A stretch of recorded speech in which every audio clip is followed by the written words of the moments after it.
Apes. Kata itu mungkin cocok dengan gambaran kehidupan seorang wanita bernama Wiwi Pratiwi. Wanita asal Nganjuk ini menjadi dalang pembunuhan suaminya sendiri yang bernama Marhainis Abdulhai. Apa latar belakang Wiwi melakukan pembunuhan itu? Serta drama apa saja yang terjadi di balik kasus ini?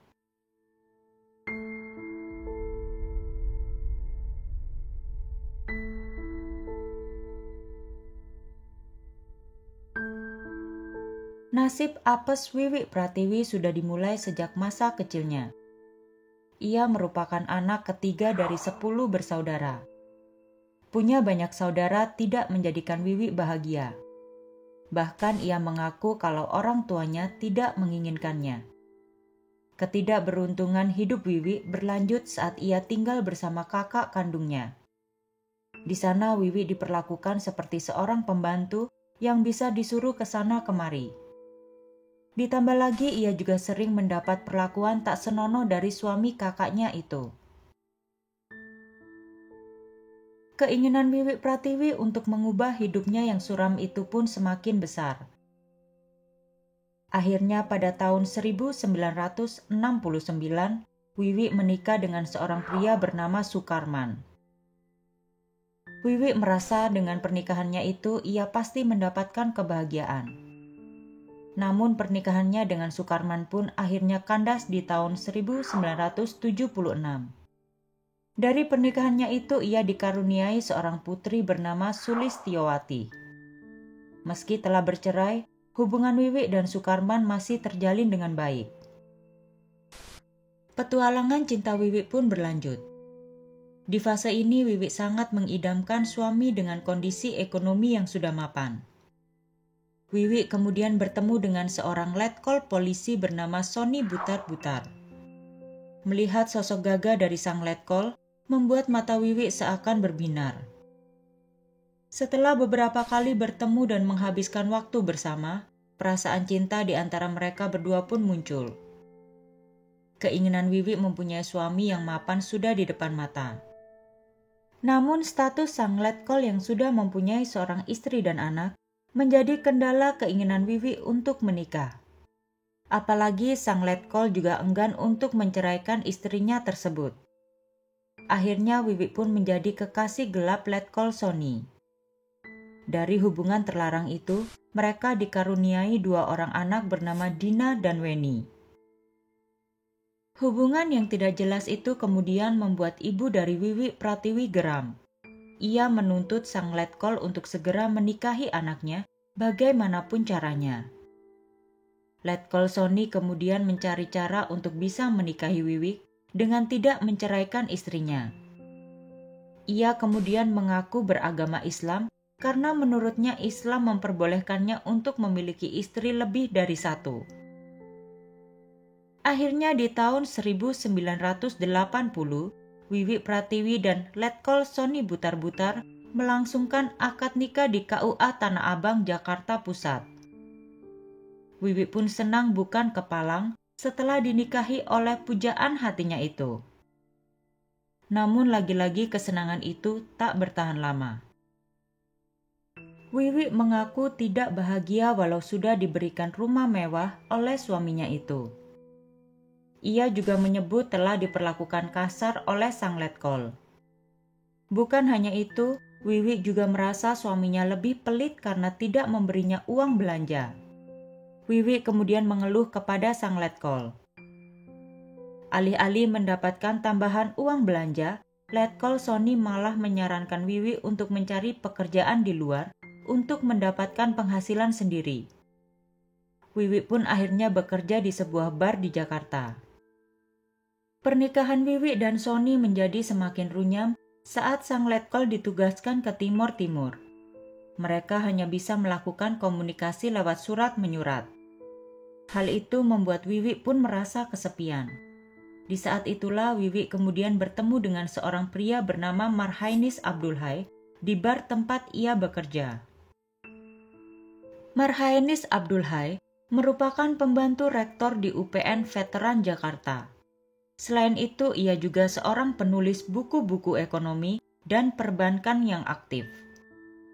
Kesuksesan di dunia akademis tak membuat ia menjadi pribadi yang baik. Ia diketahui rutin mengunjungi tempat hiburan malam dan juga bar-bar di Jakarta. Kehidupan glamornya itu yang akhirnya membuatnya bisa bertemu dengan Wiwi Pratiwi.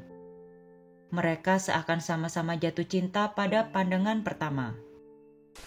Wiwi pun tetap nekat menjalin hubungan gelap dengan Marhainis, walaupun ia tahu Marhainis sudah mempunyai istri. Akhirnya setelah hampir 4 tahun menjalin hubungan gelap, mereka pun menikah secara diam-diam. Kebahagiaan yang Wiwi idam-idamkan seakan sirna ketika sifat asli dari Marhainis muncul. Marhainis diketahui memiliki penyimpangan dalam urusan berhubungan suami istri. Selain itu, Wiwi menyebutkan bahwa suaminya itu ringan tangan. Marhainis tidak ragu untuk mengasari Wiwi saat ia melakukan kesalahan kecil. Marhainis juga diketahui tidak menginginkan anak di pernikahannya dengan Wiwi. Sepanjang pernikahan itu, Marhainis telah menyuruh Wiwi untuk menggugurkan kandungannya sebanyak 11 kali. Hal itu juga yang mempengaruhi kondisi tubuh dari Wiwi Pratiwi. Sepak terjang Marhainis tak berhenti sampai di situ. Ia diketahui telah menghamili salah satu mahasiswanya. Marhainis lalu meminta wanita itu untuk menggugurkan kandungannya dengan biaya tutup mulut sebesar 150.000. Wiwi juga mengetahui kalau suaminya itu sering keluar masuk hotel bersama beberapa wanita yang berbeda. Akhirnya kesabaran Wiwi pun habis setelah mengetahui Marhainis menggoda anak dari suami pertamanya yang bernama Sulistyowati. Namun usaha itu tidak berhasil karena Sulistyowati langsung menolak godaan dari Marhainis. Muak dengan kelakuan sang suami, akhirnya Wiwi pun merencanakan pembunuhan dengan bantuan dua saudaranya yang bernama Siswoyo dan Mahmud yang juga merupakan anggota kepolisian. Untuk melancarkan aksinya, Wiwi sempat meminta tolong kepada salah satu temannya untuk dicarikan rumah kontrakan yang nantinya bakal dijadikan tempat eksekusi Marhainis Abdulhai. Didapatlah rumah sederhana di kawasan Ciracas, Jakarta Timur. Hari eksekusi pun tiba. Tepatnya pada 20 September 1987, Wiwi menuju kampus UPN Veteran untuk menjemput suaminya itu bersama kedua saudaranya.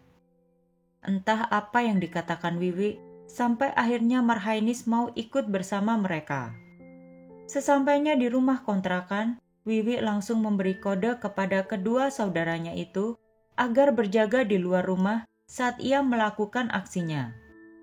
Wiwi kemudian merayu sang suami dengan kata-kata manis, sembari menyuapinya dengan makanan yang sudah diberi racun. Tak lama kemudian Marhainis pun tumbang. Mahmud dengan sigap langsung menghantam Marhainis dengan batu.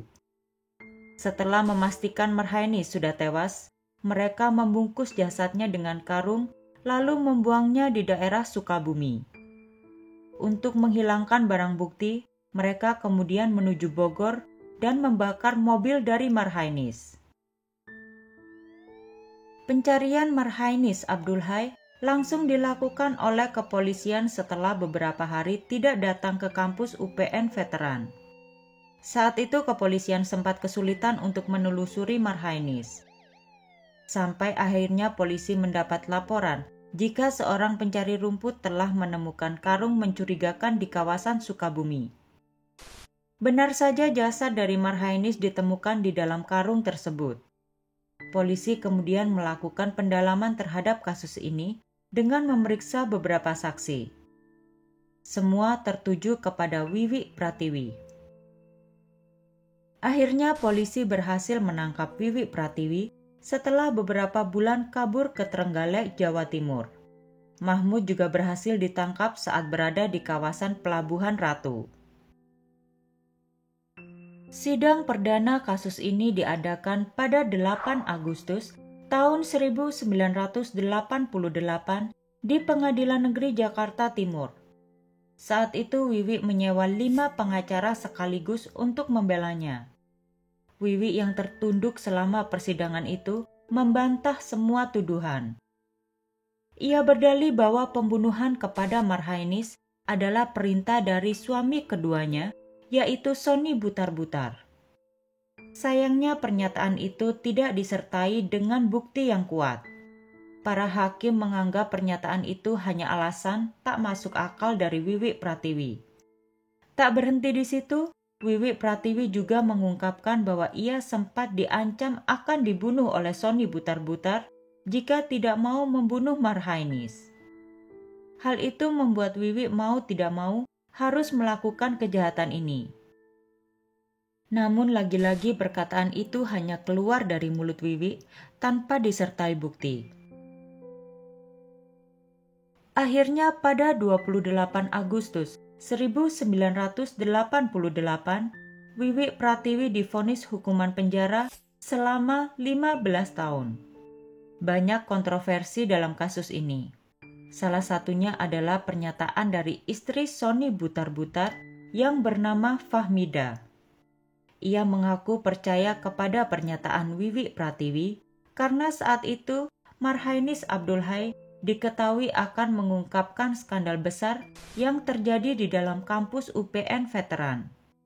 Namun pernyataan itu tidak terbukti hingga sekarang. Terima kasih telah menonton video kami. Jangan lupa like, komen, dan subscribe YouTube channel House.